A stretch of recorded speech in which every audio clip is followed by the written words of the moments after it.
काही तासावर येऊन ठेपलेल्या गणेशोत्सवाच्या पार्श्वभूमीवर मोहोळ पोलिसांनी गणेशोत्सव निर्भय वातावरणात पार पडावा यासाठी गुरुवार दिनांक 5 सप्टेंबर रोजी शहराच्या मुख्य रस्त्यावरून पथसंचलन करण्यात आलं। न्यायसंहितेच्या विविध कलमान्वये 60 जणांवर प्रतिबंधात्मक कारवाई केली आहे, तर 30 गणेश मंडळांना नोटिसा दिल्याची माहिती मोहोळ पोलीस ठाण्याचे पोलीस निरीक्षक सुरेश कुमार राऊत यांनी दिली आहे। पथसंचलनामुळे गुन्हेगारांची धडकी भरली आहे। या संदर्भात मिळालेल्या माहितीनुसार शनिवारी गणरायाचं आगमन होत आहे।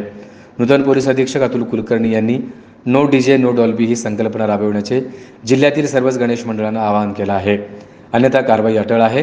उपविभागीय पोलीस अधिकारी संकेत देवकर यांच्या मार्गदर्शनाखाली पोलीस निरीक्षक राऊत यांनी गणेश मंडळाच्या 12 बैठका घेऊन मंडळाचे प्रबोधन करून गणेशोत्सव शांततेत पार पाडण्याचे आवाहन केलं आहे। सोलापुरातील तथाकथित नामांकित उच्च महाविद्यालयास सोलापूर विद्यापीठाकडून शिक्षक मान्यता नाही, तरीही राजरोसपणे नियम डावलून महाविद्यालय सुरू। पहा सविस्तर वृत्तांत लवकरच आपल्या न्यूज एक्सप्रेस सोलापूर या वृत्तवाहिनीवर।